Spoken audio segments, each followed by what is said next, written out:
Bueno, parte de lo que hay que saber, nosotros te lo adelantábamos la semana pasada, que era un tema que era de agenda y que se iba a conversar, es lo que estaba pasando, lo que está pasando en el sur, en la Patagonia. Recordemos que también hace un tiempo en este programa si mal no recuerdo, fue el exdiputado Eduardo Amadeo que nos comentó sobre la presencia del ex embajador o el embajador argentino en Chile, Rafael Bielsa, y digamos por qué le hacían críticas desde la oposición al estar presente en el juicio de Jones Wallace. Bueno, todo un tema de agenda que yo te dije que esta semana se venía, y efectivamente se vino. Y obviamente también los medios están jugando fuertemente para un lado o para el otro, digamos, de una posición determinada. Y la verdad que yo quería hablar con algún referente de lo que es el INAI, el Instituto Nacional de Asuntos Indígenas. Se lo pedí puntualmente a Florencia, digamos, conozcamos en profundidad qué es lo que está pasando en el sur, cuál es la posición del gobierno argentino, qué es lo que está pensando, digamos, el gobierno, qué es lo que está pensando el presidente, qué está pensando el instituto, qué están pensando las diferentes jurisdicciones y por qué se da esta situación que tal vez nosotros desde Buenos Aires la vemos de una manera completamente distinta de lo que está pasando en el territorio, en el lugar. Bueno, vamos a hablar con Julián Fernández, que es director de Asuntos Jurídicos de justamente el INAI, el Instituto Nacional de Asuntos Indígenas, para que nos cuente la problemática desde el punto de vista del instituto, que obviamente es el oficial para hablar de estos temas en la Argentina. Hola Julián, buen día. Maximiliano Lecky te saluda. ¿Cómo te va? Mucho gusto. Buenos días, Maximiliano. Buenos días a toda la audiencia de tu audiencia, de la radio, y gracias por la comunicación. Por favor, la verdad que gracias a vos por estos minutos, porque estamos tratando de entender y queremos que nos cuentes qué es lo que está pasando en el sur y cuál es la posición del instituto, cuál es la posición del gobierno argentino. Sí, el INAI es un organismo de la democracia creado por una ley nacional que nos fija nuestra competencia, que es la ley 23.302, justamente como organismo especializado en la cuestión indígena, con participación indígena. El organismo tiene esta particularidad que es con participación indígena, donde están los consejeros, el Consejo de Participación Indígena y también el Consejo Asesor y el Consejo de Coordinación que marca la ley. Y en ese marco tenemos consenso con toda la representación indígena a lo largo y ancho del país, que son 38 pueblos indígenas, 38 etnias reconocidas a nivel país. Y una de las etnias, una de las más numerosas, por supuesto, es el pueblo mapuche, que tiene asiento particularmente en la región de la Patagonia y parte de la provincia de Buenos Aires. Por eso cuando se habla del pueblo mapuche por alguna acción aislada de 2 o 3 conflictos, a nosotros nos resulta preocupante, porque eso puede traer a encender cuestiones que para nosotros veníamos trabajando bastante bien en estos últimos tiempos, de tratar de luchar contra la estigmatización, luchar un poco contra la violencia de discursos raciales, y toda esta cuestión, estos debates que se están armando, a muchos lo empoderan para poder ir en contra del pueblo indígena, que son grupos considerados grupos vulnerables en la legislación argentina. Es interesante lo que vos estás diciendo, es decir, vos estás haciendo una diferenciación entre el pueblo mapuche y lo que puede llegar a ser algún sector que tal vez es el que genera violencia. No lo sé, te lo pregunto. No lo sabemos. Primero porque en este último hecho por la cual se está hablando mucho, sucedió en el Bolsón, no hay nada que lo vincule con el pueblo indígena, con el pueblo mapuche. Lo han hecho, por lo menos no tenemos informaciones oficiales que lo digan así, más allá de la expresión de la gobernadora y de sus funcionarios. No hay todavía una pericia que lo amerite, que sea así. De por sí cualquier violencia es repudiable y nunca uno puede estar de acuerdo con eso. Pero que a partir de ahí se pueda denostar al pueblo mapuche es una exageración. Es una exageración, y no solo una exageración, sino también es una preocupación. Yo lo escuchaba al diputado a unos diputados ayer diciendo, refiriéndose al ministro de Seguridad, diciéndole que le responsabilizaba el sentimiento antijudío por una expresión que hizo en cuanto a la representación de la DAIA. ¿Qué diríamos nosotros del INAI en relación a los distintos discursos racistas que se está haciendo en esto? Yo lo responsabilizo a los medios, lo responsabilizo a cada representación política que hable sin conocimiento de causas contra las comunidades y pueblos indígenas. Porque nosotros bregamos para que el pueblo indígena tenga se efectivice su derecho dentro de la Constitución y dentro de las leyes. Es importante eso que estás diciendo, digamos, porque muchos dicen desde los medios de comunicación, vos lo habrás escuchado y lo habrás leído, que digamos muchos pueblos originarios puntualmente hacen hincapié en los mapuches, no quieren ser argentinos o no se sienten argentinos o no se sienten amparados o protegidos por el Estado argentino. Esto vos los desmentís, digamos, ellos están siempre, digamos, frente o con el Estado argentino o se sienten parte del Estado argentino o no es así. Por supuesto que sí, muchas veces tienen cierto fastidio porque sus derechos no son operativizados, tienen mucho enojo con la institucionalidad porque de un lado la Constitución Nacional en el artículo 75, inciso 17, el convenio 169 de la OIT, que el Estado se comprometió en el concierto internacional, las constituciones provinciales también lo reconoce, pero en la práctica no tienen participación política y no le son consultadas aquellas acciones que le afectan. Claro. Y en ese contexto tiene un enojo, por supuesto, como cualquier sector de la sociedad que también se sentiría con mucha preocupación cuando son tratados ciertas políticas que le pueden afectar. Esto es un reclamo histórico del pueblo indígena, por eso mismo vino la reforma constitucional y la exigencia de que existan políticas públicas que puedan ser desplegadas en las comunidades indígenas. Esa política pública se inauguró con mayor amplitud a partir de 2006 con la sanción de la ley 2660 que declara la emergencia territorial indígena, de que de hecho nadie está hablando en este momento porque además vence el 21 de noviembre y nosotros justamente desde el INAI estamos impulsando una nueva prórroga en el Congreso. Y todo esto... Eso yo lo nombré, discúlpame que te interrumpa, pero es importante para que la gente lo entienda. Yo lo nombré hoy temprano a la mañana de que debía haber como un censo y una situación específica para entender, digamos, cuántas personas había, la situación territorial, el lugar donde podían llegar a estar o que se podía de alguna manera tratar de negociar o de consensuar. Eso todavía no está terminado, ¿es así? ¿Falta? ¿Por eso se pide la prórroga? Exactamente. Esto como dije, se inauguró esta política pública en el 2006. A partir de ahí se identificó 742 comunidades indígenas, se identificó 900 comunidades indígenas a relevarse en un periodo de 4 años. Después, por supuesto, con las dificultades que hubo, con los factores de poder, que justamente luchó para que no se efectivice, fue necesaria una nueva prórroga, después fue una tercera prórroga. Hasta el momento el INAI ha relevado más de 742 comunidades indígenas de distintas señas. Bien. Eso representa que actualmente están relevadas el 78%, pero falta un 22, un 32%, según la representación indígena, casi un 30% para poder terminar. En particular en Río Negro, por ejemplo, que es una de las provincias donde ninguna comunidad indígena tiene propiedad comunitaria, a diferencia de otras provincias donde sí se ha avanzado ya en la propiedad comunitaria indígena, como Neuquén, incluso Chubut, en menor medida, que son las provincias vecinas.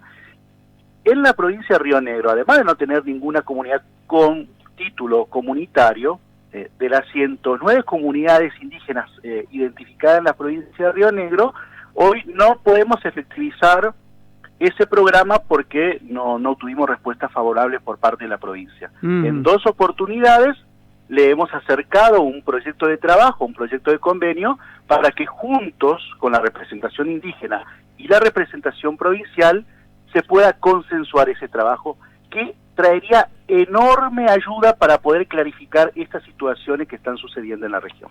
Bien, déjame preguntarte respecto a la situación política que vos la estás nombrando o de alguna manera describiendo tangencialmente. Algunos, digamos que están un poquito más en el tema, dicen, hay también un conflicto político entre la gobernadora Arabel Carreras y la presidenta del INADI, Magdalena Odarda, porque ellas fueron de alguna manera en listas distintas, representaban espacios o sectores distintos. Yo te quiero preguntar puntualmente por tu cargo como director de asuntos jurídicos y entendiendo del tema, el conflicto, en este caso, respecto a la nación y a la provincia, ¿es político, es personal o lo que dicen muchos periodistas realmente es para armar bardo donde no lo hay? Y la verdad que no, esa respuesta habría que preguntarle a cada una de estas personas, no puedo opinar sobre una cuestión personal, pero efectivamente la presidenta del INAI, nuestra presidenta, la doctora Magdalena Odarda, es una persona especializada en la cuestión indígena. La doctora Magdalena Odarda, en su mandato como senadora por la provincia de Río Negro, fue presidenta y creadora, fundadora de la Comisión de Pueblos Indígenas en el Senado.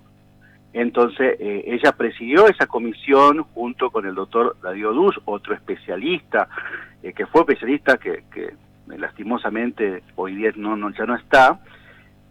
Con el doctor Darío Rodríguez Dus hizo un trabajo, digamos, extensísimo y dejó un trabajo muy particular a favor del pueblo indígena en el Senado. Con la que hoy tampoco está operativizada en el Congreso, porque a partir de que la doctora Magdalena Odarda dejó de ser de senadora, cumplió con su mandato y ocupó la presidencia del INAI, la doctora Magdalena Odarda es una persona con mucho conocimiento de la cuestión indígena a partir de su trabajo en el Senado, como presidenta de la Comisión de Pueblos Indígenas. Si hay alguna cuestión personal en la política, tenemos que trabajarlo en pos del bienestar general de la población y en particular, en este caso, en beneficio del pueblo indígena.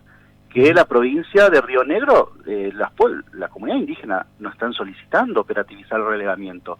Desde el CODES y desde el Parlamento Mapuche están predispuestos para empezar a sentar en una mesa de trabajo y consensuar cada cuestión que se tengan que tratar, como ser el listado de comunidades, el presupuesto adecuado para poder realizar, los técnicos interdisciplinarios que tienen que conformar ese equipo técnico operativo para poder llevar tareas de campo. Todo esto es necesario y son políticas públicas que tienen que estar por arriba de cualquier cuestión personal o política.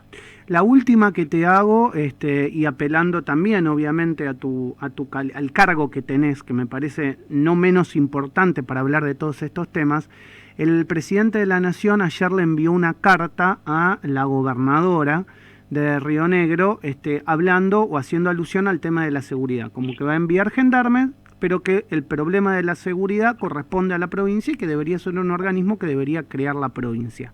Técnicamente la carta, jurídicamente hablando, ¿es correcta? Hoy salió el intendente de Bariloche diciendo que la carta del presidente para él es un quiebre institucional y que se sienten abandonados. No, de ninguna manera es correcta la carta. Primero porque parece que tanto el intendente como otros funcionarios de la provincia se olvidan de que en el 2017 la Cámara de Casación Penal, cuando se reclamaba que se considere la cuestión mapuche como un delito complejo, la Cámara Federal ya había determinado que no se tenía que aplicar la ley antiterrorista. No sé si se acuerdan en la época que se debatía sobre la población en resistencia en las zonas de Cusamen, de Chubut. Sí. Digamos, en coro todo el mundo había presentado ante la justicia federal que tenía que ser tratado dentro del marco de la ley antiterrorista. y era mucho más conflictivo en aquel momento, y había todo el arco político a favor para que pueda hacerlo. Y la justicia federal, digamos, una cámara especializada como la Cámara Federal, determinó de que no existía elementos para catalogarlo como de delitos complejos, que eran delitos que se tenían que ocuparse en el fuero provincial. Es por eso que la usurpación del campo de Benetton la tuvo que dirimir la justicia provincial de Chubut. Uh-huh. Y por un incendio como esto que pueden pasar, sin duda que son preocupantes, pero se tienen que hacer cargo la justicia local y la seguridad, el Ministerio de Seguridad provincial en primer término. Eso por un lado, para recordar que la justicia ya había estudiado con anterioridad la cuestión de estas cuestiones que son, por ejemplo, reivindicaciones territoriales del pueblo indígena en el marco de una causa penal. Si eran delitos complejos que tenía que atender la justicia federal, o si eran delitos comunes que tenían que ser debatidos por la justicia local. Y ya en ese momento la Cámara Federal había determinado que no se tenía que aplicar la ley antiterrorista. Bien, la última que te hago, y espero que, a ver, en esta pregunta, cómo formulártela de una manera que no suene como algo traído de los pelos, sino por el contrario como algo que se ha nombrado, y que se ha nombrado mucho en las redes sociales en el último tiempo, cuando se habla de los conflictos en el sur y relacionados con el pueblo mapuche. Hace un tiempo a esta parte, no sé si escuchaste esta versión o no, se decía que gran parte de, digamos, el conflicto estaba fogoneado por situaciones foráneas o por personas foráneas, es decir, por estados foráneos que les convenía revuelta en el sur argentino y en el sur chileno para generar un estado paralelo o un nuevo estado. No sé si es una teoría loca, no sé si efectivamente en algún medio lo he leído. ¿Qué pensás al respecto? ¿Esto es real o las reivindicaciones que se piden son reales y concretas del pueblo originario? Mira, en primer lugar, esto es por falta de comprensión y falta de escucha a las reivindicaciones históricas del pueblo indígena. Una cosa es que las comunidades indígenas y el pueblo indígena como sujeto colectivo, hablo como sujeto colectivo, sí, digamos, porque las comunidades indígenas, el pueblo indígena, tiene un reconocimiento como sujeto colectivo, más allá de la cuestión de la responsabilidad personal que le pueda incumbir a uno de sus miembros. Quiero diferenciar eso, porque si no, se habla como si fuera el mapuche solamente con Esguala. Claro, una sola persona. Una sentencia en Chile. Exacto. Entonces, que tiene que cumplir y que tiene que terminar. Como tienen un montón de otros miembros del pueblo sometidos a procesos penales. No por eso el sujeto colectivo, el sujeto de derecho colectivo, que es el pueblo indígena que habla del convenio 169 de la OIT, y la comunidad indígena de la que reconoce la ley 23302, la 26160 y la ley 24071, que más o menos son el plexo normativo indígena, hay que diferenciar esto. Después, cada persona como ciudadano y como miembro del pueblo mapuche tiene que cumplir con su obligación como ciudadano y es pasible de llevarlo a la justicia. Esto quiero diferenciarlo.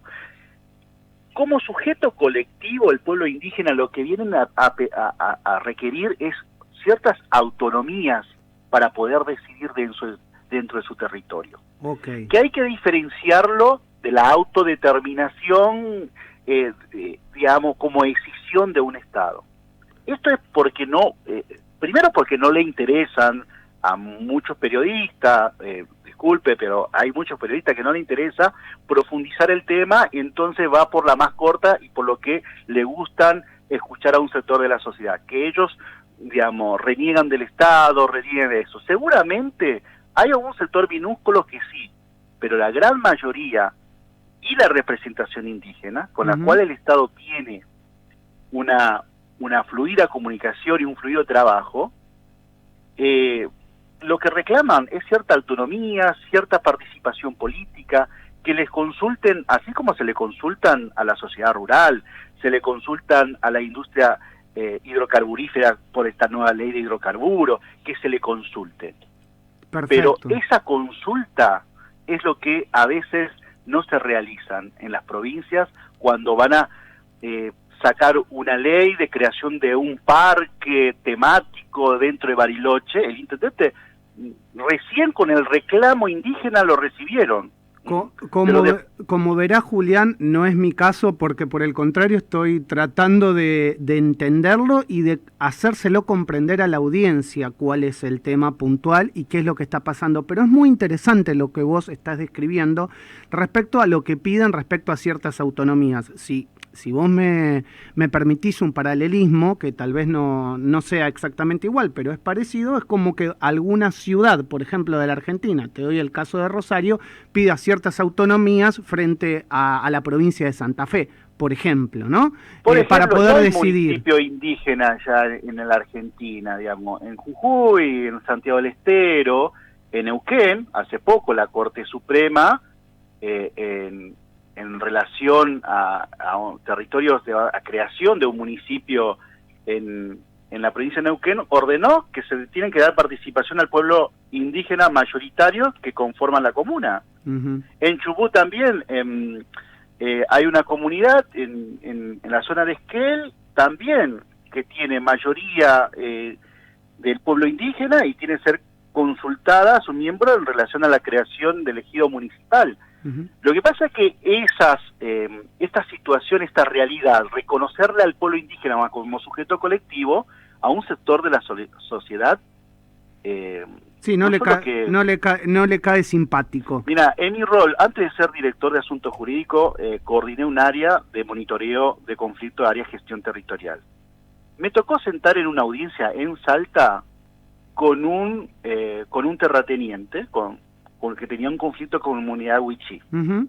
Por supuesto que yo iba y representaba al lado del pueblo indígena para que pueda ser escuchado. En un momento, el gerente de la estancia le mira a su abogado y le dijo: ¿dónde me trajiste? Me trajiste a sentar al lado del cacique. Como que no podía sentarse al lado del cacique. Despreciando la situación, claro. ¿Cómo es posible que yo tenga que hablar con un cacique wichí sobre esto? No, yo no puedo. Esa es la cuestión de fondo. Hay un racismo que a la cual hoy nadie quiere decir que es racista, pero en el fondo lo que sucede es esto: falta de comprensión, falta de reconocer al pueblo indígena como sujeto colectivo. Julián, la última... Es nuestra función en el INAI hacerlo cumplir, porque así dice la ley y nosotros, la verdad que en el marco de la ley hacemos toda nuestra actividad, fuera de la ley no hacemos nada. Julián, y en eso también somos blanco, en la institución es blanco a diario. Sí. Por eso me parece que tu palabra acá es fundamental, digamos, de representantes del INAI, es fundamental. La última que te hago, me quedó claro lo que hablaste de autonomía y digamos, de comprender, digamos, el reclamo puntual para tomar decisiones. El Estado argentino no tiene ningún tipo de conocimiento de que haya habido financiamiento por parte de potencias extranjeras para fogonear este conflicto. No hay conocimientos al respecto. No hay conocimiento, y vuelvo a repetir el caso de la Pulos en Resistencia Chubut, que sí trató, que se investigó en la Justicia Federal, y de la cual hoy muchos exfuncionarios de la gestión de Patricia Bullrich están imputados, porque ha escuchado a todo el mundo, escuché ilegales, por supuesto, y no han podido corroborar, porque si lo hubieran tenido, ya lo hubieran presentado. Okay. Entonces, eso es lo preocupante. Y segundo, quiero dejar claro, lo que sucede hoy en la región, digamos, en el país vecino, del otro lado de la cordillera, en Chile, es imposible que suceda en Argentina. Primero, porque en la Argentina ya tiene reconocida derechos a las comunidades indígenas, y el pueblo indígena lo sabe, la representación indígena lo sabe, y trabaja en el marco de ese reconocimiento constitucional y legal. Y segundo, el gobierno nacional tiene política pública destinada a comunidades indígenas que necesitamos operativizar en conjunto con la provincia, que es el relevamiento territorial, la ley 2660 y otras leyes digamos, como ser acceso a viviendas, mejoramiento en relación a la consulta previa, libre e informada en el marco del convenio 169 de la OIT. Uh-huh. Quiero agradecerte realmente por esta extensa entrevista para entender, para comprender, para de alguna manera desmenuzar la problemática y dándole una visión completamente distinta, te habrás dado cuenta, de lo que sucede muchas veces en otros medios, parcializando la información. Me parece que estos temas se tienen que hablar con mayor profundidad de los que muchas veces se hablan. Así que realmente te agradezco, gracias por habernos atendido desde el INAI, bueno, y un cariño enorme también a la ex senadora Magdalena Odarda. Muchísimas gracias, de ser andados. En un rato vamos a tener reunión con diputados del bloque opositor, porque nos han pedido que le expliquemos también esto en profundidad, y más allá de la representación política a la cual le engloban, nosotros no negamos ninguna información a nadie, ponemos todo sobre la mesa, remitimos toda la información, todos aquellos que quieren conocer la realidad indígena. El INAI, el Instituto Organismo Especializado en Materia Indígena, trabaja todo dentro de la ley. Bien. No hacemos nada por fuera de nuestra competencia. Gracias, Julián, por estos minutos con Radio Sónica. Un abrazo grande. Hasta luego. Julián Fernández, director de Asuntos Jurídicos del INAI, del Instituto Nacional de Asuntos Indígenas, conversando en la mañana de Radio Sónica.